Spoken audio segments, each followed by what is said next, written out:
ሰላም ጤና ይስጥልን ውድ የቻናላችን ተከታታዮች የፕሮግራማችን ቤተሰቦች፣ ይህ አብዲራዋ ቲዩብ ነው።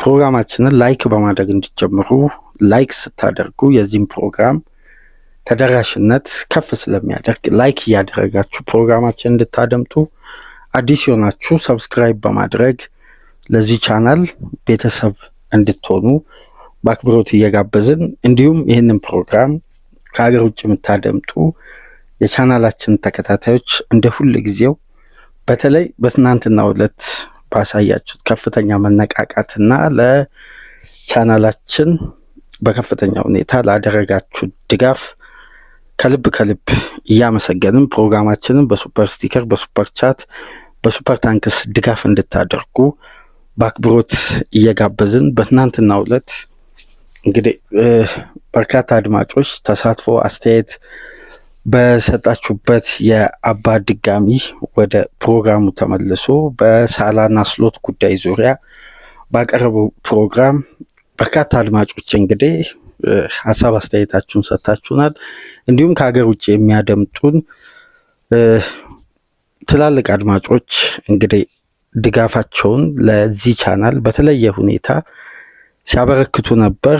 የሁል ጊዜው የቻናላችን ደጋፊ የሆነ ከቻናላችን ጎን ከአንድ ዓመት በላይ በመቆም ለዚህ ቻናል እዚህ መድረስ ትልቁን አስተዋጽኦ በማድረግ በውስጥ መስመርም እንዲሁም በዚሁ በዩቲዩብም ትላልቅ ድጋፎችን የሚያደርግልን የዩቲዩብ አድማጮች እንደምታውቁት አባይን በድጋሚ በጣም ልናመሰግነው እንፈልጋለን። በቻናላችን በቤተሰቦቻችንም ስም አባይን እናመሰግናለን።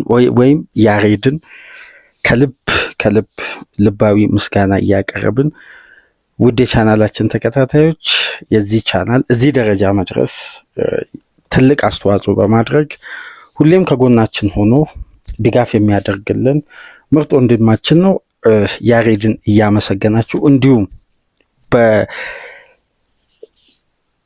በተመሳሳይ ከቻናላችን ጎን በመቆም እንዲሁም ከሀገር ውጭ ከሚያደምጡን ትላልቅ አድማጮች ከቻናላችን ጎን በመቆም ትላልቅ ድጋፎችን ከሚያደርጉልን አድማጮች መካከል አብርሽ ማሩ እንዲሁም ጥበቡ ላደረጋችሁልን የሱፐር ታንክስ ሱፐር ቻት ድጋፍ ከልብ እያመሰገንን አድማጮች ሁሉም የቻናላችን ተሳታፊዎች ላይክ ላደረጋችሁም ሳብስክራይብ አድርጋችሁ ወደ ቻናላችን የተቀላቀላችሁ እንዲሁም ከጎናችን ሆናችሁ ረጅም ጊዜ ስታበረታቱን ስደግፉን ለነበራችሁ ሁሉ ይሄንን ፕሮግራም ለምታደምጡም ለያሬድም እንዲሁም ለጥበቡም ለአብርሽም ምስጋናችን ከልብ በቻናላችን በቤተሰቦቻችን ስም እንዲደርስ በአክብሮት ምስጋናችንን እናቀርባለን። ይሄ ፕሮግራም እንግዲህ ትኩረት የሚያደርገው በሚዲያውም በመላው ዓለም ባለፈው ሳምንት ትላልቅ መነጋገሪያ ርዕስ ፈጥሮ የነበረው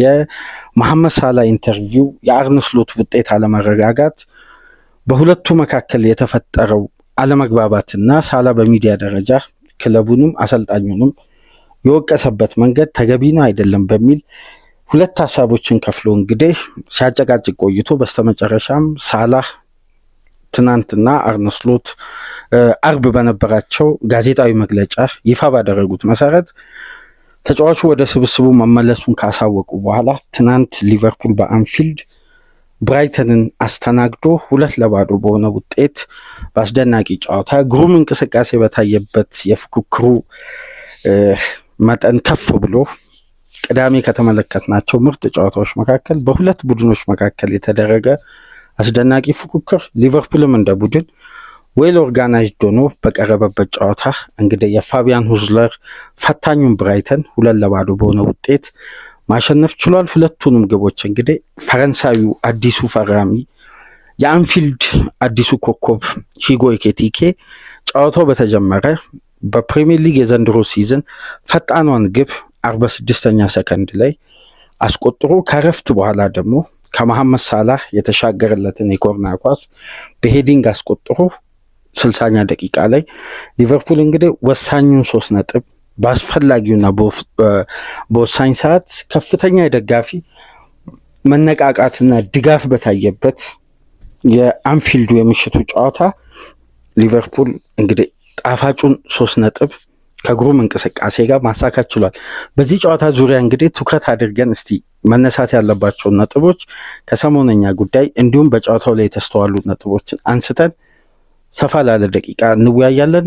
ከዚህ ፕሮግራም በመቀጠል የአርሴናል 2-1 ድል ቼልሲም ወደ አሸናፊነት የተመለሰበትን የ2-0 ድልን በተመለከተ ፕሮግራሞችን ወደ እናንተ ይዘን ምንመጣ ይሆናል። የሂጎ ኤኪቲኬ የመሐመድ ሳላህ ደማቅ ምሽት ስሎት መረጋጋት ያገኙበት ተከታታይ 2 ጨዋታ መረባቸው ሳይደፈር 1-0 ከኢንተር ሚላን ጋር ማክሰኞ ምሽት፣ ትናንት ምሽት ደግሞ 2-0 ብራይተንን በአንፊልድ ማሸነፍ ስለቻሉ ስለ አርነ ስሎት ሊቨርፑል እስቲ ስለ ጨዋታው አንዳንድ ድረ ጨዋታ ነጥቦችን እናንሳ።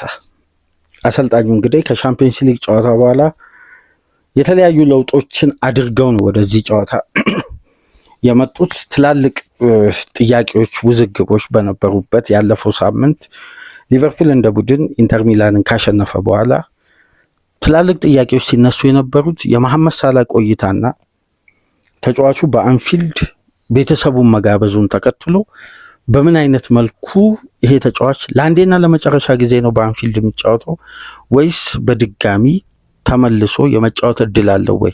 ከአፍሪካ ዋንጫ መልስ አሁን እንግዲህ ተጫዋቹ ወደ አፍሪካ ዋንጫ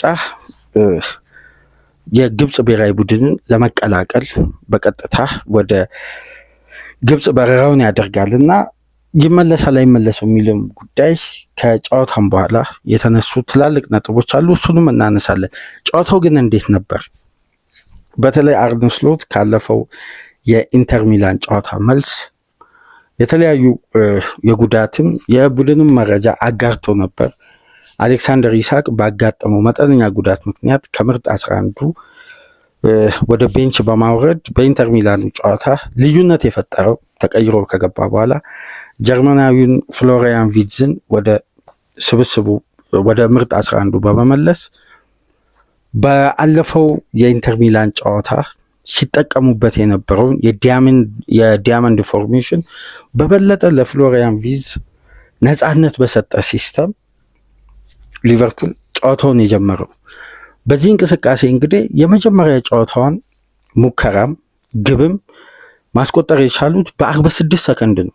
ያኩቡ ሚንቴ ከራሱ የመጫወቻ ክልል ያራቀውን ኳስ ጄይ ጎሜስ በሄዲንግ በመግጨት የሂጎ ኤኪቲኬ አንደኛው የአጨራረስ ኳሊቲ የታየበት እርጋታ፣ ውሳኔ እንዲሁም ግሩም አጨራረስ በአንፊልድ ይሄ ተጫዋች እንግዲህ አዲሱ ኮከብ በዝማሬ እንግዲህ በሊቨርፑል ቤት ከፈረሙ ተጫዋቾች ፈጣን ምላሽ መስጠት የቻለ ከመጀመሪያ ጨዋታ አንስቶ ወዲያው የክለቡን ባህሪ፣ የክለቡን የደጋፊዎችን ልብ፣ አጠቃላይ የእግር ኳሱን ቤተሰብ ቀልብ የሳበ እንቅስቃሴ ማድረግ የጀመረው ከመጀመሪያ የኮሚኒቲ ሺልድ ጨዋታ አንስቶ ነው።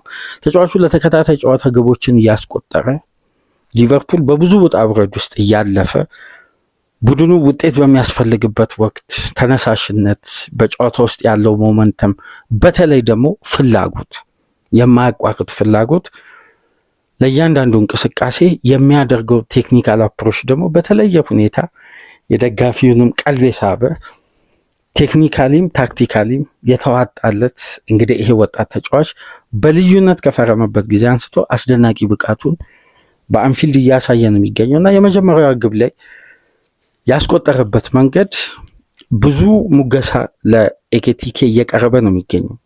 የጨዋታው የመጀመሪያ አጋጣሚ ነው። ገና 1 ደቂቃ አልሞላም። የዚህ ሲዝን የ2025-26 የውድድር ዓመት ፈጣኗ ግብ ናት። ጎሜዝ ሄዲንጉን ሲገጭ ከብራይተኑ አማካይ ጋር የነበረው የ1-ለ1 ግንኙነት ተጫዋቹ ለፋውል የተዳረገበት የብራይተኑ ተጫዋች ጎሜዝ ደግሞ በጥንቃቄ በቀጥታ ታርጌት አድርጎ ሳይሆን በጥንቃቄ ኳሷን ለመግጨት ሞክሮ ነው እንግዲህ ወደ ሂጎ ኤኪቲኬ እግር ውስጥ የመጣችሁ። በዛን ሰዓት በደንብ ልብ ብላችሁ ከተመለከታችሁ የመጀመሪያ ተቹና ግቧን ለማስቆጠር የሹቲንግ አኩሬሲው በተለየ ቴክኒክ ነው እየተሞገሰ የሚገኘው። አንደኛ የጨዋታው የመጀመሪያ ሞመንተም ላይ ተጫዋቾች የሚያገኙትን እድል ለመጨረስ ይቸገራሉ። ገና የመጀመሪያ ተች ነው። ሜዳ ውስጥ ያለ ኮንሰንትሬሽን ያስፈልጋል፣ ተነሳሽነት። ሰውነትን በደም ከተሟሟቀ ጨዋታውን በደም ከተጋጋለ በኋላ የሚገኙ አጋጣሚዎች በአብዛኛው ሲቆጠሩ ነው የምናስተውለው በሜዳ ውስጥ። ነገር ግን እንዲህ አይነት በጨዋታው የመጀመሪያን አጋጣሚ ኳሷን ያረጋጋበት እንዲሁም ታይሚንግ እና ዲሲዥኑ በግሩም ሁኔታ ነበር የመጀመሪያዋን ግብ ማስቆጠር የቻለው። ሊቨርፑል ተደጋጋሚ ሙከራዎችን ኢላማቸውን የጠበቁ ባይሆኑም ግን በማጥቃቱ በኩል በትናንትና የብራይተን ጨዋታ አስደናቂ ነበር። እንደ ቡድን የነበረው እንቅስቃሴ በተለይ ፈርስት ሃፍ የፍሎሪያን ቪትዝ፣ የኤኬቲኬ፣ የአሌክሲስ ማካሊስተር፣ የዶሚኒክ ሶቦዝላይ፣ መሐመድ ሳላ ተቀይሮ ከገባ በኋላ የነበረው ቅንጅት ፋይናል ሰርድ ምናልባት የሊቨርፑል ደጋፊዎች በዘንድሮ ሲዝን ሲጠብቁ የነበሩት መዋሃድ፣ መቀናጀትና በተለይ ሶስተኛ የሜዳ ክፍል ላይ ያለው ውጤታማነት በመግባባት በኩል አንዳንዴ በሊቨርፑል ያለፉት ጨዋታዎች ውስጥ ከሚነሱ ትላልቅ ክፍተቶች መካከል በጥሩ ቢልድ አፕ ወደ ፋይናል ሰርድ ከገቡ በኋላ የሚደጋገም ኳስና ተገቢ ያልሆኑ ክሮሶች ከዊንግ ለማጥቃት የሚሞከርበት መንገድ በአብዛኛው አዋጭ አልነበረም። ባለፈው አርብ አንድ ፕሮግራም ሰርተን ነበር ስለ ዲያመንድ ቲዮሪ በሚል ስሎትን ምናልባት ይሄን ከባድ ወቅት፣ ጫና የበዛበት፣ ውጥረት የበዛበት፣ ተደራራቢ ጨዋታ ያለበትን ወቅት ለመሻገር ትልቁ የመፍትሄ ያጫወት መንገድ ይመስላል። የአማካይ ክፍሉ ኮምፓክት መሆን፣ ለተከላካይ ክፍሉ የሚሰጠው ሽፋን፣ ባላንሱ መጠበቁ ፋይናል ሰርድ ላይ የሚገኙ አጋጣሚዎች ወደ ግብ የመቀየር ኳሊቲ፣ ሾት ኮንቨርዥን ሬታቸው ከፍ ካለ ባላንስ ኦፍ ዘ ጌም አድርጎ እያንዳንዱን ጨዋታ ለመሻገር ወሳኝ የጨዋታ ሲስተም ነው ስንል ነበር። በዚህ መሰረት እንግዲህ ሊቨርፑል በብራይተን ከፍተኛ የማጥቃት እንቅስቃሴ ትላልቅ እድሎችን ብራይተኖች ክሬት አድርጓል። ነገር ግን እንደ ቡድን የነበረው መከላከልም ማጥቃትም በተገቢ ሁኔታ ባላንስ ሆኖ ነበር በጨዋታው ስንመለከት የነበረው እና ይሄ የመሰላቸት የነበረው ቴምፖ እየወረደ እየቀዘቀዘ መምጣት ሳይሆን ከጨዋታ ከደቂቃ ደቂቃ ተነሳሽነትም ፍላጎትም በማጥቃቱ ቅንጅት የተሞላው እንቅስቃሴ ስንመለከት ነበር። ከዚህ በፊት የተበጣጠሰ ወይም የግል ጥረት የምናስተውልበት አጋጣሚዎች ነበሩ። ነገር ግን በምሽቱ ጨዋታ ቅንጅትም ውጤታማነትም በተሟላ ሁኔታ በተመለከትነው ጨዋታ ነው። እንግዲህ ኤኬቲኬ በ46 ሰከንድ ሊቨርፑልን ቀዳሚ ያደረገ በተደጋጋሚ በነ ፍሎሪያን ቪዝ፣ ራያን ግራቨንበርግ፣ መሐመድ ሳላ ትላልቅ ሙከራዎች፣ አጋጣሚዎች ተፈጥሯል። ራሱ አጥቂው ሂጎ ኤኬቲኬ ከረፍት በፊት በርካታ ሙከራዎችን አድርጓል። ማስቆጠርም የሚችለው ትላልቅ አጋጣሚዎች ነበሩ። እንግዲህ የጨዋታው ትልቁ አጋጣሚ የተፈጠረው 26ኛ ደቂቃ ላይ ጆይ ጎሜዝ ማይነር ኢንጁሪ ነው ብለዋል። እንግዲህ ከጨዋታ በኋላ ባጋጠመው የሃርምስትሪንግ መጠነኛ ጉዳት ተጫዋቹ ጨዋታውን መቀጠል ሳይችል ቀርቶ አስገዳጅ የነበረ የ26 ደቂቃ ላይ በጨዋታው ክፍለ ጊዜ ለውጥ ያስፈልግ ነበር። በዚህ ወቅት እንግዲህ አሰልጣኝ አርነ ስሎት ምንም አይነት ማንገራገር ሳያሳዩ በቀጥታ የክለቡን ሌጀንድ ሱፐርስታር መሐመድ ሳላን ነበር ወደ ሜዳ ቀይሮ ለማስገባት የወሰኑት። በዛን ሰዓት ነው እንግዲህ በመላው ዓለም በሚዲያው ደረጃ ከፍተኛ ሁለት አይነት መልክ በአንፊልድ ሊስተዋል ይችላል የሚሉ ጥርጣሬዎች ስለነበሩ ከጨዋታው በፊት ተጫዋቹ በስብስብ ውስጥ ተካቷል። ብራይተንን ከሚገጥመው የሊቨርፑል ስብስብ ውስጥ እንዳለ ተገልጾ ነበር ከአንድ ቀን በፊት። ስለዚህ በአንፊልድ ምን አይነት አቀባበል ይደረግለታል? ከሰጠው አስተያየት፣ በሚዲያው በኩል ከቀረበለት ትችት፣ ደጋፊው ያሳየው ከተጫዋቹ ጎን መቆም፣ የስቲቨን ጄራርድ ነገራቶችን ሁሉ በአንዴ የቀየረ ብስለት፣ አስደናቂ ይሄ በሜዳ ውስጥ ያለ የአምበልነት የሊደርሺፕ ኳሊቲ ኳስ ቢያቆምም ከኳስ ቢገለልም በአሰልጣኝነት ሙያ ውስጥ ቢኖርም እንኳን ተጫዋቹ ያን ሊደርሺፕነቱ ከላዩ ላይ እንዳለ ያሳየበትን ትልቅ አስተያየት በቲኤንቲ ስፖርት ከሰጠ በኋላ ነው እንግዲህ አርብ ዕለት ጠዋት በስሎት በቫንዳይክ በነ ሪቻርድ ሂውዝ መካከል በመሐመድ ሳላህን ጨምሮ በአግዜ ትሬኒንግ ማዕከል ውይይቶች፣ ድርድሮች ተደርገው በፍጥነት ሰላም መመለስ የቻሉት በሊቨርፑል ስብስብ ውስጥና ደጋፊው ምናልባት በጂሚ ካራገር ትችት፣ በተለያዩ የሚዲያ ባለሙያዎች ትችት ተነሳስቶ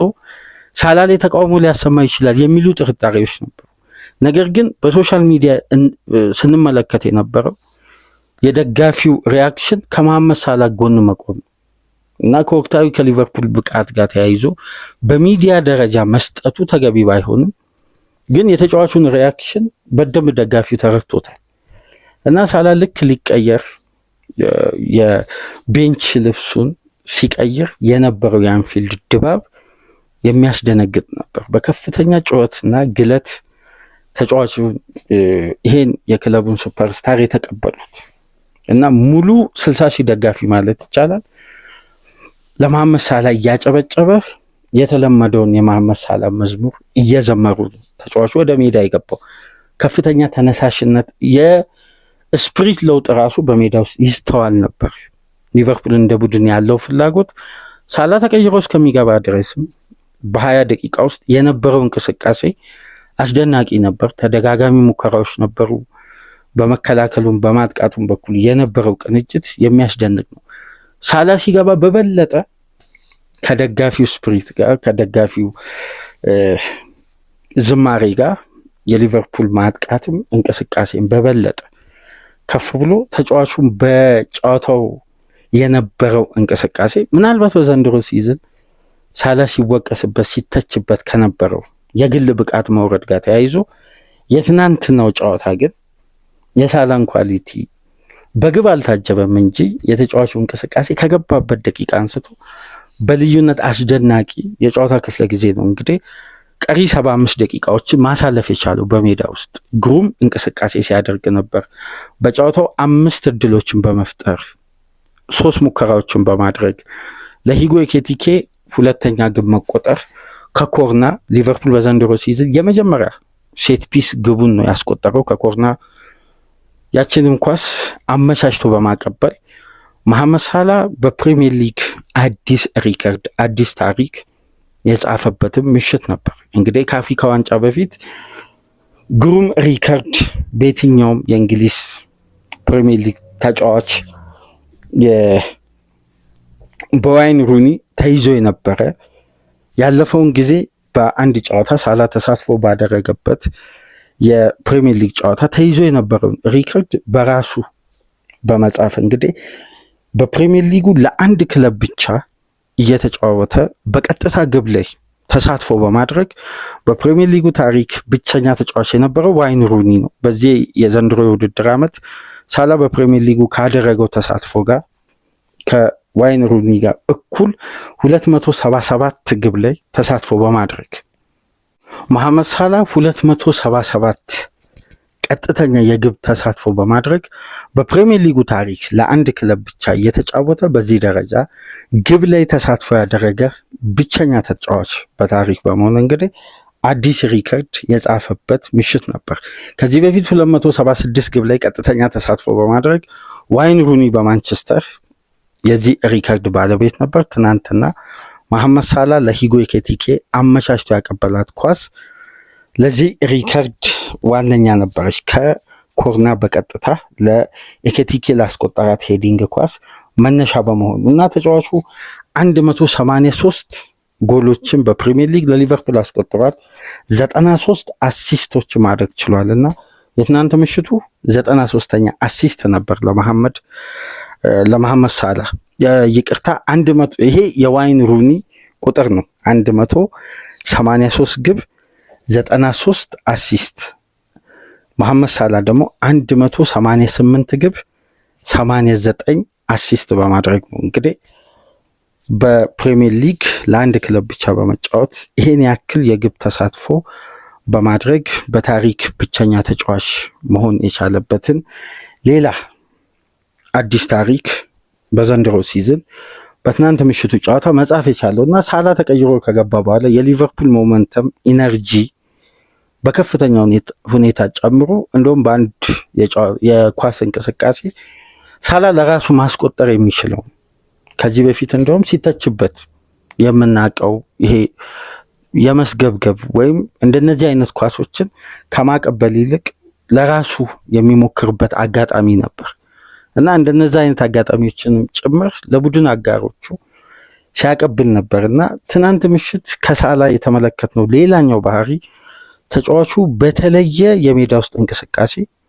ለቡድን አጋሮቹ አመቻችቶ የሚያቀብላቸው ኳሶች ከዚህ በፊት በራሱ ጥረት ወደ ግብ ለማስቆጠር የሚሞክራቸውን ኳሶች ትናንትና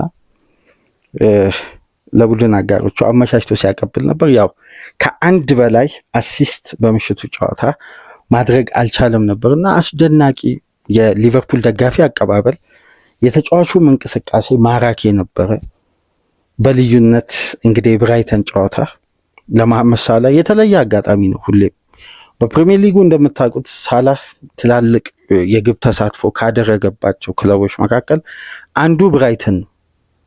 መሐመድ ሳላ 17 የግብ ተሳትፎ ከብራይተን ጋር በሊቨርፑል ቤት ቆይታው 17 የግብ ተሳትፎ ማድረግ ችሏል እና የተጫዋች በእያንዳንዱ ጨዋታ ከብራይተን ጋር ባደረገው ጨዋታ ከ1.9 በላይ የግብ ተሳትፎ በአማካይ ያደርጋል እና በ8 ዓመት ቆይታው ከብራይተን ጋር ካደረጋቸው በርካታ የፕሪሚየር ሊግ ጨዋታዎች ውስጥ ተጫዋቹ 17 የግብ ተሳትፎ ማድረግ ሲችል 11 ግብ 6 ግብ የሆነ ኳስ አመቻችቶ ማቀበል ችሏል። እንግዲህ የትናንትናው ደግሞ 6ኛ የፕሪሚየር ሊግ አሲስት ነበር ለመሐመድ ሳላ።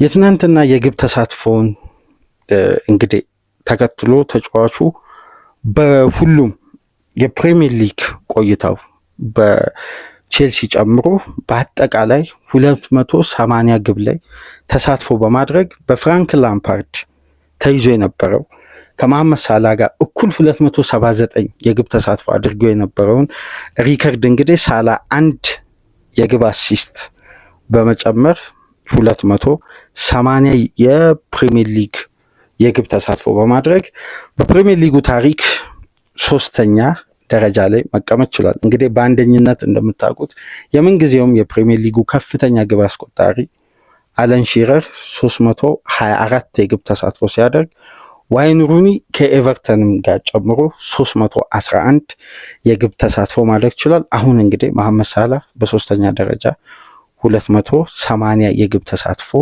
ማድረግ ችሏል። ከረፍት በፊት በነበሩ አስደናቂ እንቅስቃሴዎች መካከል በሌላ በኩል ትኩረት ልንሰጠው የሚገባ ይሄ ሲስተም የዲያመንድ ፎርሜሽን በበለጠ በነፃነት የሜዳ ውስጥ ሚናን አጉልቶ ከሚያሳዩ በግል ብቃት በልዩነት ከሚነሱ ተጫዋቾች መካከል ደግሞ አንዱ ፍሎሪያን ቪርትዝ ነው።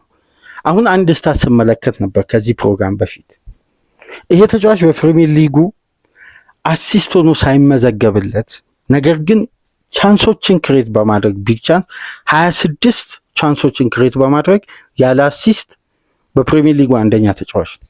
ከሱ በመቀጠል የሚቀመጠው ተጫዋች አሲስት ካደረጋቸው ቻንሶች ውጪ ተሰልቶ በ17 ቻንስ ክሬት የተቀመጠው ደግሞ የብሩኖ ፈርናንዴዝ ነው። አሁን ይሄ የሚያስገርም ስታት ነው። ይሄ ተጫዋች 26 ቻንሶችን ክሬት አድርጓል በፕሪሚየር ሊጉ። በልዩነት የሚነሳ ፈርስት ሃፍ ነበር ይሄ ተጫዋች ያሳለፈው 9 በሙሉ 90 ደቂቃ እንመልከትና የፈርስት ሃፉን ደግሞ በተናጠል እንመለከታለን። በመጀመሪያ 45 8 የጋራ ኳሶችን በማሸነፍ አንደኛ ተጫዋች ነበር። ከነዚህም መካከል ከ8ቱ የጋራ ኳስ እንደ ቡድን ሊቨርፑል ካሸነፋቸው የሜዳ ውስጥ የፋይናል ሰርድም የሚድ ሰርድም እንቅስቃሴዎች ውስጥ የነበረው ተሳትፎ በተለይ የፍሎሪያን ቪርትዝ አንዱ አስደናቂ የትናንትና ሌላ ሚና የተመለከትነው የጋራ ኳስን የማሸነፍ ጥንካሬ ነው። እንደምታስታውሱት ይሄ ተጫዋች በጋራ ኳስ የፕሪሚየር ሊጉ አማካዮች አግሬሲቭ እየሆኑ ይህን የፕሪሚየር ሊጉን ቴምቦ አዳፕት እስከሚያደርግ ጊዜ ሊፈልግ ይችላል የሚሉ ነጥቦች ይነሱ ነበር። በትናንት ምሽቱ ጨዋታ ከረፍት በፊት ብቻ 6 የጋራ ኳስ በማሸነፍ እንዲሁም በተጋጣሚ መጫወቻ ቦክስ በርካታ ኳስ በመንካት 7 ጊዜ ብቸኛ የነበረ 6 ዱኤሎችን በማሸነፍም ብቸኛ የነበረ 5 ጊዜ ፖሴሽኖችን በማሸነፍ አሁን እነዚህን 3 ሚና ከተመለከትን 5 ጊዜ ፖሴሽን ማሸነፍ ማለት ከአንድ የዲፌንሲቭ ማይንድ ከሆኑ አማካዮች ወይም በተክለ ሰውነት ጠንካራ ከሆኑ ተጫዋቾች የሚጠበቅ ስታት ነው። ነገር ግን ሊቨርፑል በግራ ክንፍ በኩል ከሜሎስ ኪርኬዝ ጋር ተጫዋቹ ባደረጉት መግባባትና በነበራቸው ጥንካሬ ከረፍት በፊት ሊቨርፑል በያኩቡ ሚንቴ በኩል ሲከላከል የነበረው አንደኛው መንገድ በዊዘን ኳሶችን ሲያስጥላ ተመልክተናል። አግሬሲቭ ሆኖ ሳይሆን ቴክኒካል በቀላሉ ኳሶችን እየነጠቀ በተለይ ሊቨርፑል በሃይ ተርኖቨር ትናንት ምሽት ጨዋታ 6 እድሎችን ክሬት አድርጓል። ከ6ቱ 4ቱ ክሬት የተደረገው በፍሎሪያን ቪርትዝ ነበር በሃይ ተርኖቨር። ያ ማለት ሰፊ የሜዳ ክፍል ስፔሶችን ስለሚያገኝ ተጫዋቹ ለቀላል ትራንዚሽንና በሚታወቅበት ቴክኒክ እድሎችን ለመፍጠር አመቺ አጋጣሚዎች ነበሩና 5 ጊዜ ፖሴሽኖችን በማሸነፍ 3 ጊዜ የተሳኩ ታክሎችን በማድረግ እንዲሁም በአንድ ለአንድ ግንኙነት 2 ጊዜ ሞክሮ 2 ጊዜ በማለፍ 3 የተሳኩ ድሪብሎችን በማድረግና 3 እንዲሁም ቻንስ ክሬት በማድረግ ከረፍት በፊት የዊዘ እንቅስቃሴ ሌላኛው አነጋጋሪ የጨዋታ ክፍለ ጊዜ ነበር። በአጠቃላይ በሙሉ 90 ደቂቃ 9 የጋራ ኳሶችን 9 ፖሴሽኖችን በማሸነፍ እንዲሁም በተጋጣሚ የመጫወቻ ክልል ውስጥ 10 ኳሶችን በመንካት 4 ታክል 4 ቢግ ቻንስ 4 ጊዜ ደግሞ በርስ በርስ ግንኙነት በማሸነፍ በፕሪሚየር ሊጉ በዘንድሮ ሲዝን በዚህ ስታትና ከዚህ በላይ ሆኖ ያጠናቀቁ 4 ተጫዋቾች ብቻ ናቸው ዊዘን ጨምሮ። ሳካ፣ ግሪሊሽ እና የበርንማውዙ ታቭኒር ናቸው። እና የተጫዋች በአንዳንድ የሜዳ ውስጥ እንቅስቃሴ ከተመለከትን ደግሞ እድለኛም አልነበር። ክሬት የሚያደርጋቸው ቻንሶች ወደ ግብ የመቀየር አቅማቸው እንግዲህ በሚሞክሩ ተጫዋቾች ኢላማቸውን ያልጠበቁ ወይም የሚሳቱ ወይም በአስደናቂ የግብ ጠባቂ ብቃት የሚመለሱ የሚከሽፉ ኳሶች ናቸው። አሁን ከረፍት በፊት ከነበሩ አስደናቂ የጨዋታ እንቅስቃሴ ውስጥ በክንፍ በኩል ለሂጎ ኤኪቲኬ ሁለቱ መካከል በነበረ ፍጹም መግባባትና ዶሚኒክ ሶቦዝ ላይ ባደረገው ስሩ ፓስ በውስጥ እግሩ ወደ ኋላ ማይነስ አድርጎ ኤኪቲኬ በኃይል ወደ ደጋፊው የመታት ኳስ ቢቆጠር ከጨዋታው ቢልዳፕ አንስቶ ያ ሞመንተም ቢቆጠር ምናልባት በዘንድሮ ሲዝን አስደናቂ ሊቨርፑል ግብ ሊሆን ይችል ነበር። አንድም ያልተሸራረፈ ያልተጨናገፈ በሙሉ የተደራጀ ማጥቃት በጣም ፍጥነት የነበረው እንቅስቃሴ ነበር ኤኪቲኬ ሳይጠቀምበት የቀረው እና የግቡ አስቆጣሪ በጨዋታ የነበረው አስተዋጽኦና ተሳትፎ በኤኪቲኬ በኩል ሌላ አስደናቂ የምሽት ጨዋታ ነበረው ለዚህ ፈረንሳዊ ወጣት ተጫዋች 49 ኳሶችን በሙሉ 90 ደቂቃ በመንካት ከነዚህ 49 ኳሶች ውስጥ 12ቱም በተጋጣሚ የመጫወቻ ቦክስ ውስጥ 7 የጋራ ኳስ በማሸነፍ 7 ሙከራ በማድረግ ይህ አሁን የሊቨርፑልን ማጥቃት የነበረው እንቅስቃሴ በኤኪቲኬ ስታት የምንመለከተው ተጫዋቹ ከዚህ በፊት በነበሩ ጨዋታዎች ውስጥ ትልቁ ቁጥር በጨዋታ ውስጥ የነካቸው የኳሶች ብዛት 41 ነበር ትልቁ በጨዋታ ውስጥ። በዚህኛው ጨዋታ 49 ኳስ መንካት ችሏል። በተጋጣሚ የመጫወቻ ቦክስ ውስጥ ኤኪቲኬ ትልቅ ማለት እስካሁን ድረስ ከፍተኛ የኳስ ቁጥር በተጋጣሚ የመጫወቻ ቦክስ ውስጥ ነክቷል የተባለው 7 ኳስ ነው በአማካይ በጨዋታ። በዚህኛው ጨዋታ ግን የነበረው 11 ኳሶችን በመንካት ነው በተጋጣሚ የመጫወቻ ቦክስ ውስጥ። ይሄ የሊቨርፑልን ማጥቃት ከዚህ ተጫዋች አስተዋጽኦና ቁጥር ጋር ስናገናኝ ምን ያክል ካለፉት ጨዋታዎች በብዙ ርቀት የተሻለ ምሽት እንደነበር 4 የአንድ ለአንድ ግንኙነቶችን በድሪብል በተሳካ ሁኔታ 4 ጊዜ ሞክሮ 4ቱንም በማጠናቀቅ 4 ጊዜ ፖሴሽኖችን በማሸነፍ እንዲሁም ካደረጋቸው 7 ሙከራዎች ውስጥ 2ቱ ኢላማቸውን የጠበቁ ነበሩ። 2ቱም ወደ ግብ የተቀየረበት አጋጣሚ ነው እና ኤኬቲኬም ግሩም ምሽት ነው በራሱ በኩል ማሸነፍ የቻለው ማሳለፍ የቻለው በሜዳ ውስጥ ለተከታታይ ጨዋታ በፕሪሚየር ሊግ እንግዲህ 2-2 ግብ የሊሱ ጨዋታ በሊቨርፑል የመጨረሻ ደቂቃ ጌም ማኔጅመንት በተጫዋቾች የግል ስህተት ያ ጨዋታ በልዩነት ሊቨርፑል 3 ነጥብ ማሳካት አልቻለም እንጂ የኤኬቲኬ ከረፍት በኋላ የነበረው ጥረት በአግባቡ በ2 ግብ አድቫንቴጅ የቀጠለ ነበር እና የሊሱ ጨዋታ 3 አቻ ተጠናቀቀ። የትናንት ምሽቱ ግን በኤኬቲኬ ግብ 2 አስደናቂ በ46 ሰከንድ በ60ኛው ደቂቃ የተቆጠሩ 2 ግቦች ለተጫዋቹም መነቃቃት የበለጠ ለተከታታይ ጨዋታ እንግዲህ በፕሪሚየር ሊግ በሜዳም ከሜዳም ውጪ እንዲህ አይነት ግብ የማስቆጠር በልዩነት የሊቨርፑልን የፊት መስመር በኩል እንግዲህ በተጫዋቹ ኳሊቲ ደረጃ ከተመለከትን አሁን ከፈረመበት ጊዜ አንስቶ አስተዋጽኦ የተለየ በእያንዳንዱ ጨዋታ በተለይ ለደጋፊ ስፕሪትም የሚሆን ተጫዋች ነው። ቶሎ የደጋፊን ቀልብ መሳብ የቻለ በሜዳ ውስጥ ያለ የተጫዋቹ በራስ መተማመን ከኳስ ጋር ያለው ጤናማ እንቅስቃሴ እርጋታው በእያንዳንዱ ተች ውስጥ የሚወስናቸው ውሳኔዎችና በተለይ ከክንፍ ተነስቶ በፍጥነት በድሪብል ታግዞ እንግዲህ የሚያደርጋቸው አስፈሪና አስደንጋጭ ሙከራዎች አሉ።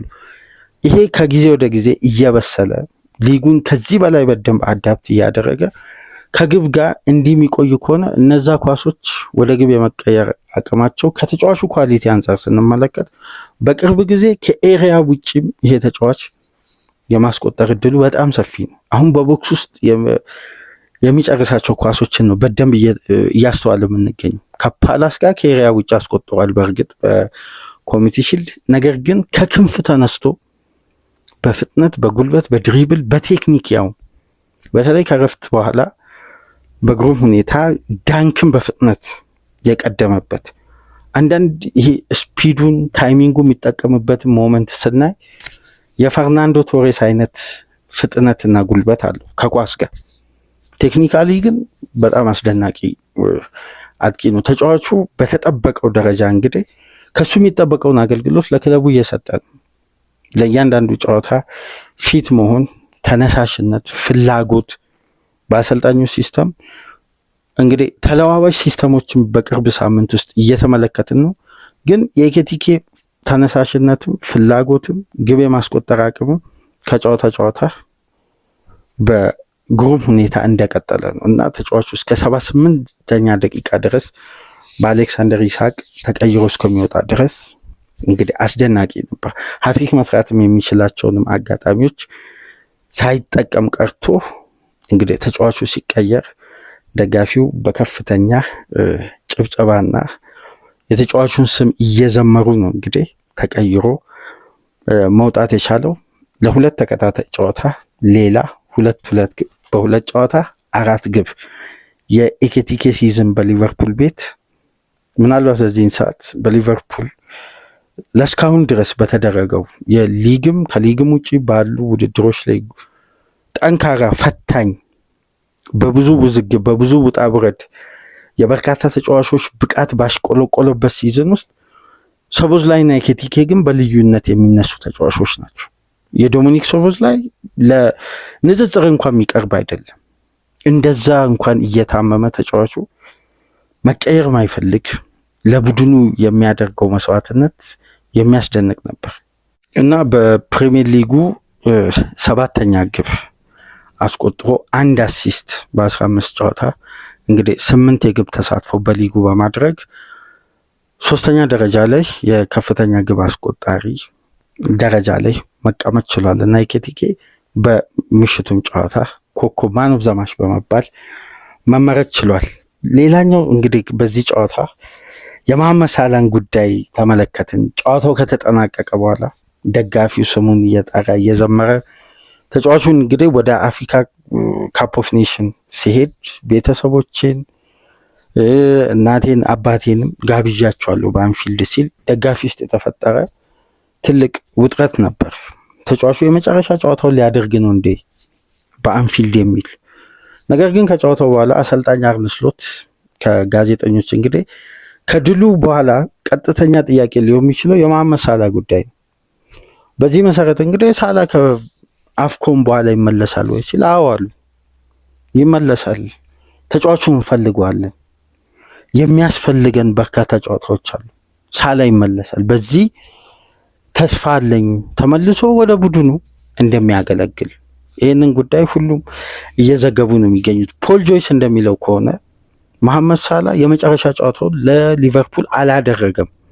አብዛኛው የሊቨርፑል ውስጥ አዋቂዎች ተጫዋቹ በአፍሪካ ዋንጫ እያለ ግን ራሚ አባስና የሊቨርፑል ተወካዮች የመሐመድ ሳላ ኤጀንት ማለት ይደራደራሉ። ነገር ግን አሁን ባለው ወቅታዊ ሁኔታ ከተመለከትን ሳላ ሊቨርፑል በጭራሽ በጃንዋሪ የመሸጥም ተጫዋቹንም ለገበያ የማውጣት ምንም አይነት ፍላጎት የላቸውም። በቀጣይ ሳመር እንደ ክለቡ እቅድ ሊታይ ይችላል። አሁን ይሄን ስፕሪት ይሄን አንድነት መበጥበጥ አይፈልጉም። ስለዚህ መሐመድ ሳላ ይለቃል የሚለው ጉዳይ አሁን ላይ ለጊዜው ረገብ ብሏል። ነገር ግን የሊቨርፑል ተወካዮችና የመሐመድ ሳላ ኤጀንት ራሚ አባስ የሚያደርጉት ሚቲንግ ለሁሉም ነገር ውሳኔ ላይ መደምደሚያ ላይ እንድንደርስ ያደርጋል። ነገር ግን እስካሁን ባለው ሁኔታ ግን መሐመድ ሳላ ከአንፊልድ የመልቀቅ ምንም አይነት እድል የለውም። ተጫዋቹም ፍላጎት የለውም። እስካሁን ድረስ ልቀቁኝ ብሎ የክለቡን ኃላፊዎች አልጠየቀም። ነገር ግን የሳውዲ ፕሮ ሊግ ጥያቄ አፕሮች አሁንም ወደ ሊቨርፑል ቤት ማንኳኳታቸውን የሳውዲ ክለቦች አላቆሙም የሚለው የፖል ጆይስ ዘገባ እና በአጠቃላይ የሊቨርፑል ድል በብዙ መልኩ ያለፉትን ቀናት ይህን ሳምንት በአጠቃላይ ከነበረው ውጥረት፣ የሚዲያው ጫና፣ የተቺዎች መብዛት፣ በሚዲያው ደረጃ ደጋፊው ያሳየው አንድነት፣ ከሳላም ጎን በመቆም አሰልጣኙንም በመደገፍ ከሳንሴሮ እስከ አንፊልድ ድረስ የተገኘው ድል አሁን የተነሳውን እሳት ለማርገብ ደግሞ የክለቡ ሌጀንድ ያመጣው የመፍትሄ ሀሳብና የሰጠው ኮሜንት ለዚህ ሁሉ በአንድነት ስፕሪቱ ተጠብቆ ለስሎት እየዘመሩ ሳላ ላይ ሳይጮው፣ ለሳላ እየዘመሩ ስሎት ላይ ሳይጮው፣ ለሁለቱም እኩል በየደቂቃዎች እየዘመሩ እንግዲህ በአንድነት ሊቨርፑል ጣፋጩን 3 ነጥብ በአንፊልድ አሳክቶ ቀጣይ ሳምንት ከቶትናም ጋር ለሚያደርገው ጨዋታ እንግዲህ የአንድ ሳምንት የሪከቨሪ ጊዜ አግኝቶ ጉዳዮችንም ለማስከን የነበሩትም ክፍተቶችንም ለመሙላት ጉዳት ላይ ያሉ ተጫዋቾችም ሪከቨር እንዲያደርጉ ከቅጣትም የሚመለሱ ተጫዋቾች እነ ብራድሊ አይነት ተጫዋቾችን በዋይት ሃርት ሌን የሚጠቀም ይሆናል። በአጠቃላይ ግን አርነ ስሎትና ሊቨርፑል የበለጠ መረጋጋት ከመሐመድ ሳላ ጋር የፈጠሩበትን ልዩ ምሽት ብራይተንን 2-0 በማሸነፍ ደረጃቸውን ወደ 6 ከፍ ያደረጉበትን ውጤት ማስመዝገብ ችለዋል። እንግዲህ ጉዳዮች ሁሉ ለተወሰኑ ጊዜያት ያ ስብሰባ እስከሚደረግ ድረስ የሳላና የስሎትም የሊቨርፑልም የማሽቆልቆል የውጤት ጉዞ እንግዲህ ቆሞ ለሁለት ተከታታይ ጨዋታ መረባቸውን ሳያስደፍሩ በጥንካሬ በርካታ ታክቲካል ጉዳዮችን በቀጣይ ፕሮግራሞች እንግዲህ ከሰኞ ጀምሮ ሰፋ አድርገን ከማክሰኞ ጨዋታ እስከ ቅዳሜ 12 ሰዓት የነበረውን የዲያመንድ ቲዮሪ ፈትሸን ድጋሚ ጨዋታዎችን አይተን የተሻሻሉ ሲስተሞች፣ የተጠናከሩ ክፍተትና ጉለት፣ በተለይ የነ ኢብራሂም ኩናቴ የምሽቱ እንቅስቃሴ ደግሞ ሌላ አስደናቂ ጨዋታ ነው ያሳለፈው። ይሄ ተጫዋች ባለፈው ሳምንትም ስናነሳ ነበር ከሊድስ ጋር የነበረው እስከ መጨረሻ ያቺን የፔናልቲ ኳስ ስህተት እስከሚሰራ ድረስ እስከ 72ኛ ደቂቃ ድረስ የነበረው የኢብራሂም ኩናቴ ብቃት ምርጥ ነበር። ይህንንም በኢንተር ሚላን ጨዋታ መድገም ችሏል። ትናንትና ምናልባት ከቫንዳይክ በላይ ዲፌንሲቭ አክሽን ላይ ቀጥተኛ ተሳትፎ በማድረግም በቁጥር የተሻለ ሆኖ ጥሩ ምሽት ኩናቴ ማሳለፍ ችሏል። በአጠቃላይ ሊቨርፑል እንደ ቡድን ጥሩ በነበረበት፣ ብልጫ በወሰደበት፣ በማራኪ እንቅስቃሴ ቅንጅት በተሞላ የሜዳ ውስጥ ማጥቃት ብራይተንን 2-0 ያሸነፈበትን ጨዋታ በእንዲህ መልኩ ተመለከትን። ያሬድ፣ አብሪሽ ማሩ፣ ጥበቡ ወንድማችን፣ ሁላችሁም የዚህ ቻናል ቤተሰቦች ላደረጋችሁት የሱፐር ታንክስ ድጋፍ ከልብ እያመሰገንን ሌሎቻችሁም በሱፐር ስቲከር፣ በሱፐር ቻት፣ በሱፐር ታንክስ ቤተሰብ የዚህ ቻናል በመሆን ቻናላችን እንድትደግፉ የአክብሮት ግብዣችን ነው። በአርሴናል 2-1 ድል ተመልሰን እንመጣለን። ላይክ፣ ሼር፣ ሰብስክራይብ ማድረጋችሁ እንዳትረሱ። ሰላም ቆዩ።